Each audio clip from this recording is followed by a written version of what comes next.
ನಡೆದಂಥ ಅವಿಶ್ವಾಸದ ಪರ AR ಅಶೋಕರು ಅಧ್ಯಕ್ಷರನ್ನ ಇವತ್ತು ಕೆಳಗಿಳಿಸುವಂಥ ಪಕ್ಷದ ವತಿಯಿಂದ ವಿಪ್ ಜಾರಿ ಮಾಡಿ ಪಕ್ಷದ ವತಿಯಿಂದ ಆದೇಶ ಇತ್ತು.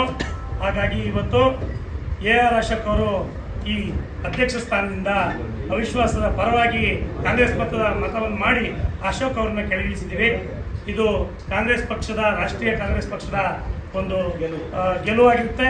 ಹಾಗೂ ಇಲ್ಲಿ ಬಂದಿರುವಂಥ ನಮ್ಮ MP ಅವರು, ಶಿವರಾಮಣ್ಣವರು, ತೌಫಿಕ್ ಅಣ್ಣವರು, MR ಅಣ್ಣವರು ಎಲ್ಲರ ಶ್ರಮ ಮತ್ತು ಸದಸ್ಯರ ಒಂದು ಒಗ್ಗಟ್ಟಿನ ಮಂತ್ರ, ಇವತ್ತು ಸದಸ್ಯರ ಒಗ್ಗಟ್ಟಿನ ಮಂತ್ರ ಈ ಹೋರಾಟಕ್ಕೆ ಫಲ ಸಿಕ್ಕಿದೆ.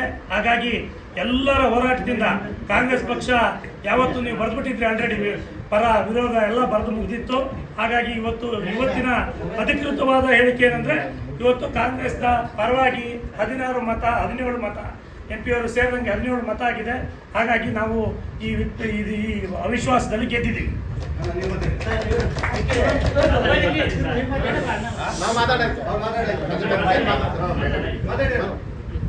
ಈಗ ಅವಿಶ್ವಾಸ ನಿರ್ಣಯ ಏನಿವತ್ತು ಮಂಡಿಸಿದ್ರು ಅದರಲ್ಲಿ ನಮ್ಮ ಪಕ್ಷದ ಎಲ್ಲ ಸದಸ್ಯರು ಒಗ್ಗಟ್ಟಿನಿಂದ ಬಂದು ಇವತ್ತು ಈ ಒಂದು ನಿರ್ಣಯದಲ್ಲಿ ಪಾಲ್ಗೊಂಡು ಪಕ್ಷವನ್ನು ಗೆಲ್ಲಿಸ್ತಕ್ಕಂಥ ಕೆಲಸವನ್ನು ಮಾಡಿದ್ದಾರೆ. ನಾನಂತೂ ಅವರೆಲ್ಲರಿಗೂ ಕೂಡ ವೈಯಕ್ತಿಕವಾಗಿ ಕೃತಜ್ಞತೆಗಳನ್ನು ಅರ್ಪಿಸ್ತಾ ಇದ್ದೇನೆ. ಇದೇ ರೀತಿ ಒಗ್ಗಟ್ಟನ್ನು ಉಳಿಸ್ಕೊಂಡು ಹೋಗಬೇಕು ಅಂತೇಳಿ ನಾನು ಒತ್ತಾಯ ಮಾಡ್ತೇನೆ. ಹೋದ್ಸರಿ ಹತಾಶ್ಚರ್ಯದಿಂದ ನಡೆದೋಯ್ತು, ಅಷ್ಟು ಸುಲಭವಾಗಿ ಆಗ್ತಿರ್ಲಿಲ್ಲ. ಭಾಳ ಜನ ನಮ್ಮವರೇ, ನಮ್ಮ ಪಕ್ಷದವರೇ ನಂಬಿಸಿ ಇವರಿಗೆ ಈ ವಿಪ್ ಕೊಡಲ್ಲ ಅಂತಕ್ಕಂಥ ಮಾತನ್ನು ಹೇಳಿದ್ರ ಪರಿಣಾಮ ಇಷ್ಟೆಲ್ಲ ಅನಾಹುತ ನಡೆದೋಯ್ತು. ಈ ಸರಿ ಅದಕ್ಕೆ ಭಾಳ ಜಾಗ್ರತೆಯಿಂದ ಪಕ್ಷದ ಮೇಲೆ ಪ್ರತಿಯೊಬ್ಬರ ಮೇಲೂ ಕೂಡ ಒಂದು ಅವರ ಜವಾಬ್ದಾರಿಯನ್ನು ಅವರಿಗೆ ತಿಳಿಸೋದ್ರ ಮೂಲಕ ಎಲ್ಲ ಒಗ್ಗಟ್ಟಾದರು. ಆದರೆ ಯಾರು ಮೋಸ ಮಾಡ್ತಾರೆ ಅವ್ರಿಗೆ ಏನಾಗುತ್ತೆ ಫಲಿತಾಂಶ ಪಕ್ಷದ್ದು ಅನ್ನೋದು ಇವತ್ತಿನ ಏನು ತೀರ್ಪು ಅವರಿಗೆ ಎಚ್ಚರಿಕೆ ಗಂಟೆ ಅಂತೇಳಿ ಹೇಳ್ತಾ ಸುಲಭವಾಗಿ ಈ ಒಂದು ವಿಪ್ಪು ಮಂಡಿಸಿದೀವಲ್ಲ ಅದರಿಂದ ತಪ್ಪಿಸ್ಕೊಳ್ಳೋಕೆ ಸಾಧ್ಯತೆ ಇಲ್ಲ. ಇದನ್ನು ಕಂಡ ತುಂಡಾಗಿ ಹೇಳ್ತಾ ಇದ್ದೀನಿ. ಹಾಸ್ಪಿಟ್ಲಲ್ಲಿ ಹೋಗಿ ಸೇರ್ಕೊಂಡು ಹುಷಾರಿಲ್ಲ ಅಂತ ನಾಟಕ ಇದೆಯಲ್ಲ, ಇದು ನಡೆಯಲ್ಲ. ಖಂಡಿತ ಸದಸ್ಯತ್ವದಿಂದ ತೆಗಿತಕ್ಕಂಥ ಕೆಲಸವನ್ನ ಕೈ ಹಾಕ್ತೀವಿ ಅಂತಕ್ಕಂಥ ಪಕ್ಷಕ್ಕೆ ದ್ರೋಹ ಮಾಡೋದು ಇದೊಂದು ಎಚ್ಚರಿಕೆ. ಯಾರೇ ಇರ್ಬೋದು, ಪೂರ್ಣ ಮಾಡ್ತೀವಿ, ಯಾರೇ ಇರ್ಬೋದು, ಪಕ್ಷಕ್ಕೆ ಈ ತರ ದ್ರೋಹ ಮಾಡ್ತಾರಲ್ಲ, ಒಟ್ಟು ಮಾತಿಗೆ ತಪ್ಪಿ ಅಂತವ್ರಿಗೆ ಇದು ಎಚ್ಚರಿಕೆ ಗಂಟೆ ಆಗ್ಬೇಕು ಅನ್ನೋ ವಿಚಾರಕ್ಕೋಸ್ಕರ ನಾವು ಹೇಳ್ತಾ ಇದ್ದೀವಿ. ಒಂದು ಯಾರ ಮೇಲೂ ದ್ವೇಷ ತೀರಿಸ್ಬೇಕು, ಅಸೂಯೆ ಎರಡೂ ಅಲ್ಲ, ಒಟ್ಟು ಮಾತನ್ನು ಉಳಿಸ್ಕೊಳ್ಳಿಲ್ಲ. ಎಲ್ಲ ಸಮ್ಮುಖಗಳು ತೀರ್ಮಾನ ಆಗಿತ್ತು. ಅದು 1-2 ತಿಂಗಳು ಹೆಚ್ಚಿಗೆನೂ ತಗೊಂಡ್ರು.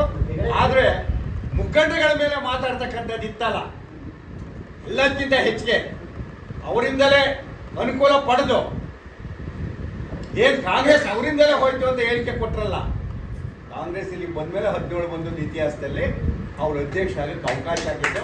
ಅವೆಲ್ಲರೂ ಮಾತು ಅವರ ನಡವಳಿಕೆ ತೋರಿಸಿದ್ರಲ್ಲ, ಅದಕ್ಕೆ ಪ್ರತ್ಯುತ್ತರ ಅಂತಕ್ಕಂಥ ಮಾತನ್ನು ಹೇಳ್ತಾ ಕೇಳಿ ಏನ್ ಕೇಳಿ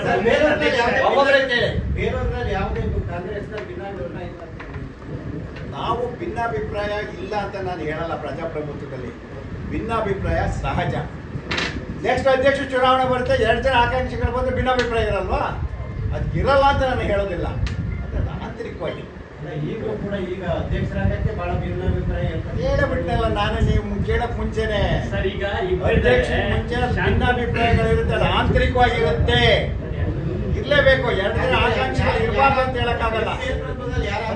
ಹೋದ್ ಸಾರಿನೂ ಕೂಡ ಇತ್ತು, ಆದ್ರೆ ವರಿಷ್ಠರ ಮೂಲಕ ಕರೆಸಿ ವೀಕ್ಷಕರ ಸಮ್ಮುಖದಲ್ಲಿ ತೀರ್ಮಾನ ಮಾಡ್ತೀವಿ. ಇವಾಗಲೂ ಅದೇ ತರ ಮಾಡ್ತೀವಿ. ಆಕಾಂಕ್ಷಿಗಳು ಎಲ್ಲರೂ ಇದ್ದಾರೆ, ಎಲ್ಲರೂ ನಮ್ಮ ಆತ್ಮೀಯರು, ಗೊತ್ತಾಯ್ತಲ್ಲ. ವೀಕ್ಷಕರ ಸಮ್ಮುಖದಲ್ಲೇ ಅವ್ರನ್ನ ಕೂರಿಸಿ ಅಭಿಪ್ರಾಯವನ್ನ ಕೇಳೋದ್ರ ಮೂಲಕನೇ ಅಧ್ಯಕ್ಷರು ಆಯ್ಕೆ ಮಾಡ್ತಾರೆ. ಈಗ ವಿಪ್ ಜಾರಿ ಮಾಡಿದ್ರು ನಿಮ್ಮ ಕಾಂಗ್ರೆಸ್ ಪಕ್ಷದಿಂದ, ಅದರಲ್ಲಿ ಈಗ ಮಾಜಿ ಅಧ್ಯಕ್ಷರು ಸಭೆಗೆ ಆಗಮಿಸಿಲ್ಲ. ಅವರ ವಿರುದ್ಧ ಇವಾಗ ಮಾಜಿ ಮಾಡಿಬಿಟ್ರ ಬಂದಲ್ಲ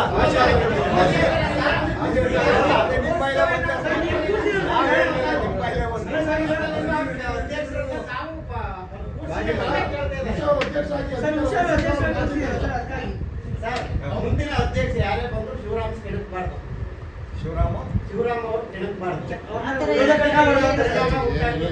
ಆ ಥರ ಸರ್ ಮುಂದಿನ ಒಂದು ನಿಮಿಷ ಹೇಳಿ ಅವ್ರು. ಸರ್ ಈಗ ಆರೋಪಗಳು ಬುದ್ಧಿವಂತರು ಚೆನ್ನಾಗಿ ಕೇಳ್ತಾರೆ. ಚೆನ್ನಾಗಿ ಕೇಳ್ತಾರೆ. ಮುಂದಿನ ಅಧ್ಯಕ್ಷರು ಯಾರೇ ಆದ್ರೂ ಕೂಡ ಶಿವರಾಮ್ ತಂಟೆಗೆ ಹೋಗ್ಬಾರ್ದು.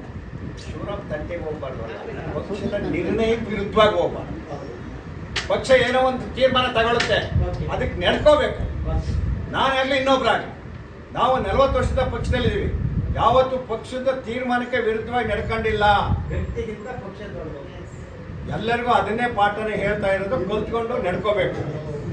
ಕಾಂಗ್ರೆಸ್ ಉಳಿಬೇಕು ಅಂದ್ರೆ ನಾವೆಲ್ಲ ವ್ಯಕ್ತಿಗಿಂತ ಪಕ್ಷ ದೊಡ್ಡದು ಅಂತಕ್ಕಂಥ ತೀರ್ಮಾನದಲ್ಲಿ ಇರಬೇಕು. ಪಕ್ಷದ ವಿಚಾರದಲ್ಲಿ ನಮ್ಮ ಬದ್ಧತೆ ಇರಬೇಕು. Thank